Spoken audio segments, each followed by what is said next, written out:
Do you also find it annoying that you get your salary every month and before you even blink, all the money is gone, it's just flowing out of your hands and you don't even have a clue really where it's going or how can it finish so fast? Well, with this, I guess you're not alone. But here's the good news. I have the solution for you.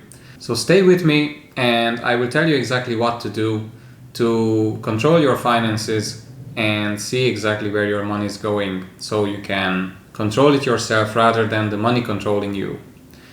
Welcome to this video, and in this video we will create a budget for your expenses. We will track your monthly expenses, categorize them, and at the end even we will see how and where can we save every single month and slowly take our steps towards financial independence.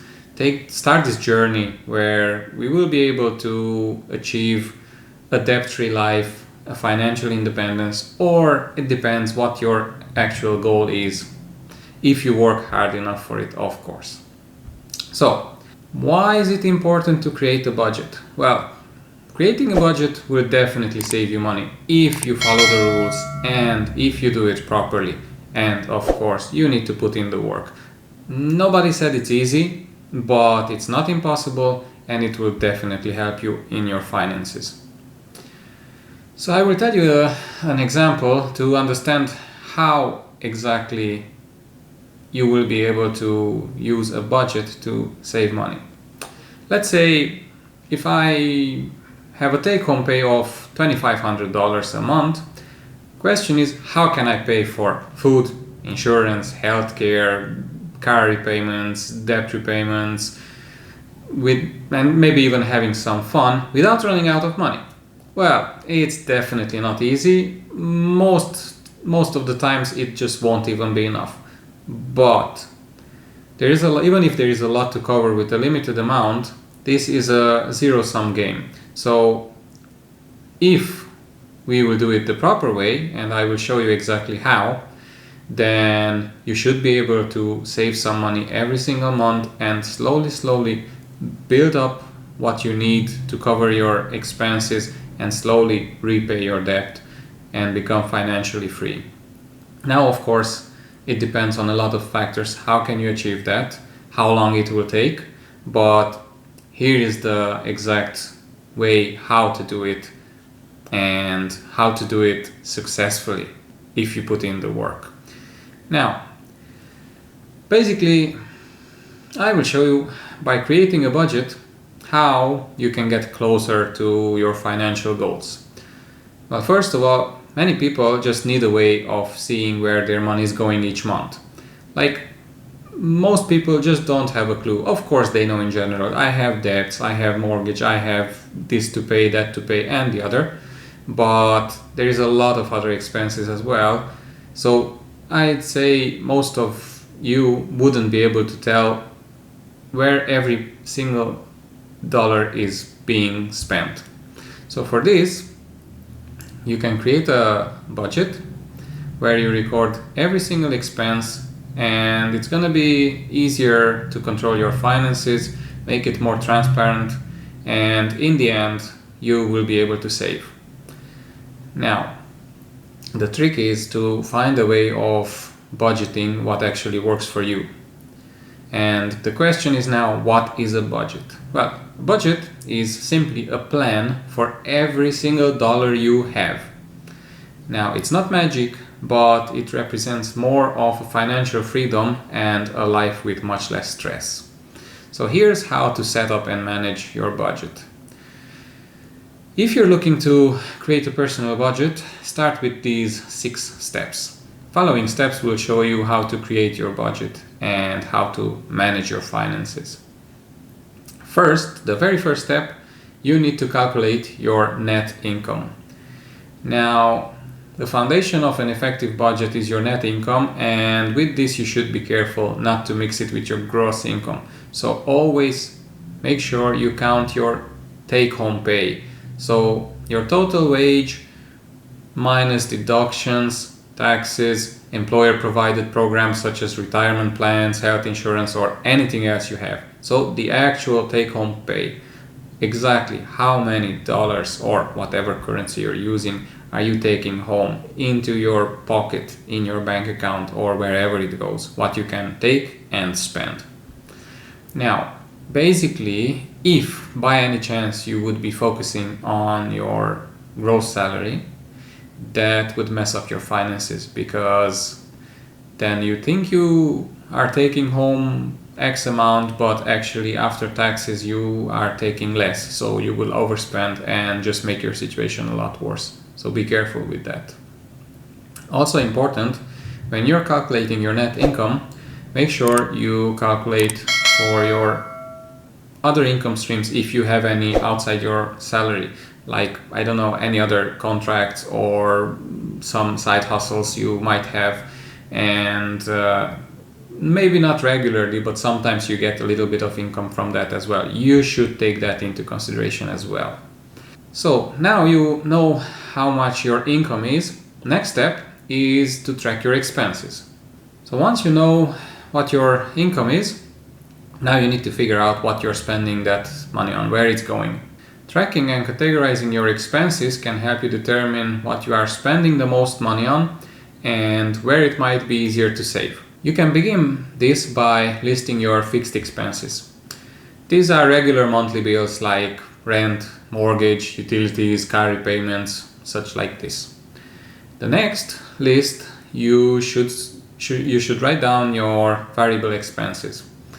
These are the expenses what might change month to month, such as groceries, gas, entertainment, things like this. Now, this is an area where you might find opportunities to cut back and save some money. Credit cards and bank statements are a good place to start, since they often itemize or categorize your monthly expenses. Record your daily spendings with anything that's handy. You can take just a pen and a piece of paper or an app on your smartphone, budgeting spreadsheet.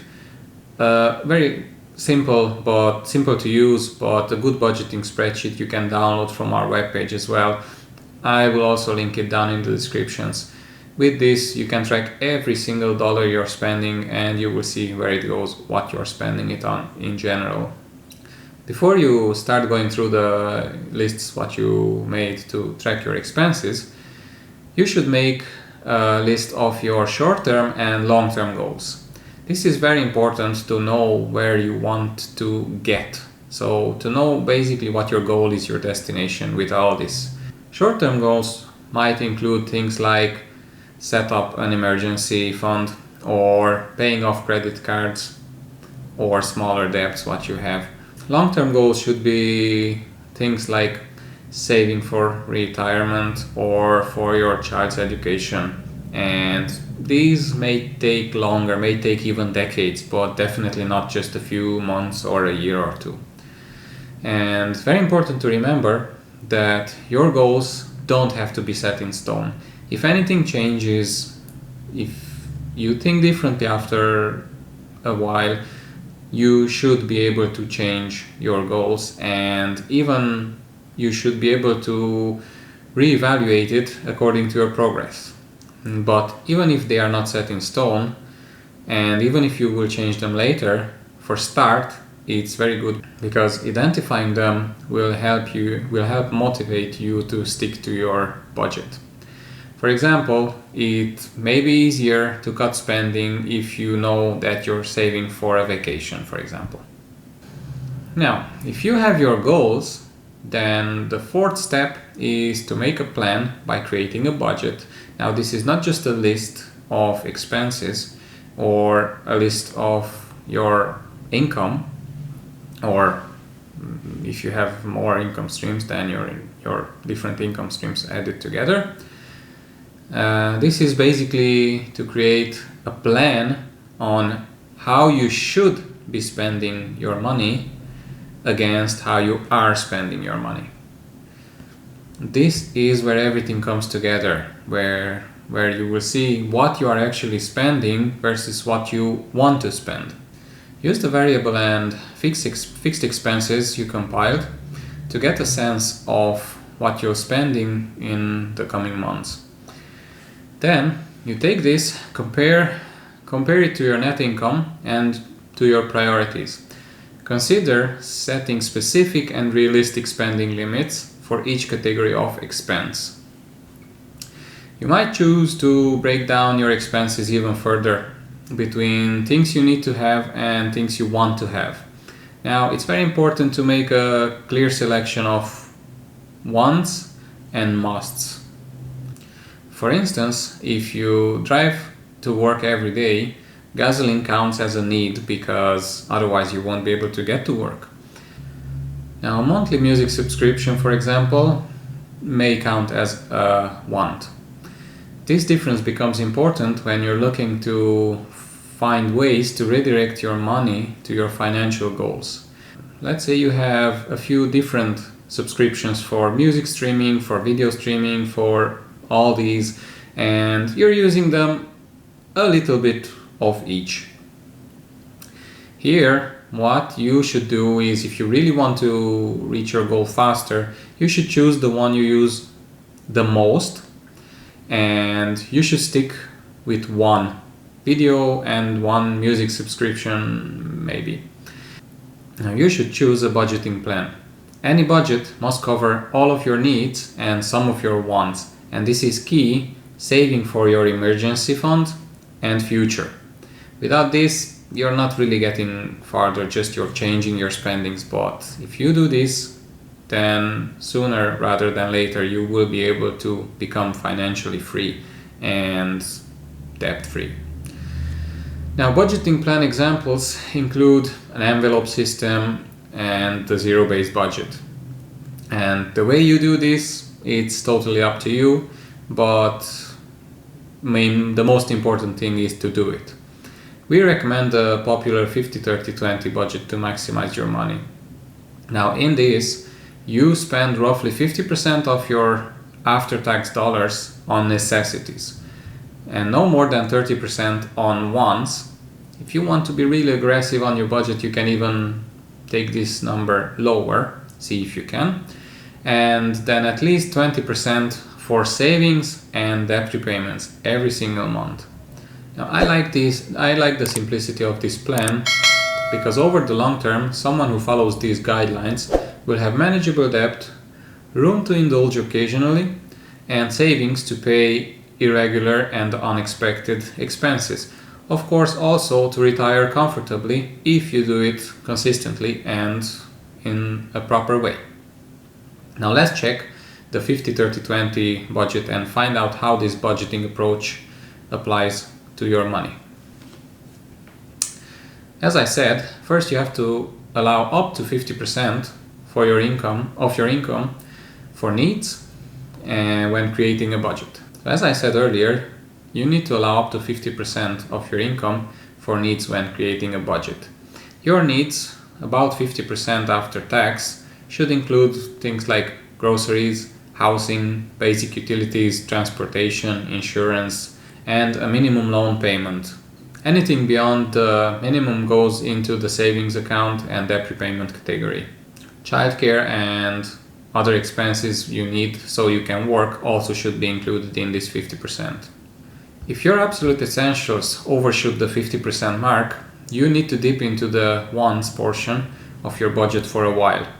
It is not the end of the world, but you will have to adjust your spending anyway.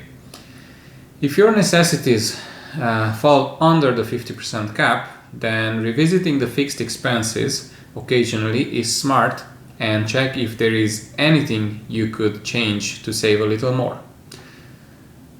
Now, the next one is 30%. So you can leave 30% of your income for wants in your budget. Typical wants include dinner out, gifts, travel, entertainment, things like this.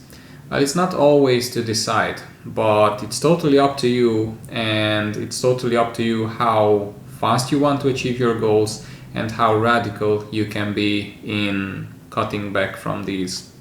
That will help you basically on your way to achieve your goal. If you're eager to get out of debt as fast as you can, you may decide that your wants can wait until you have some savings or your debts are under control.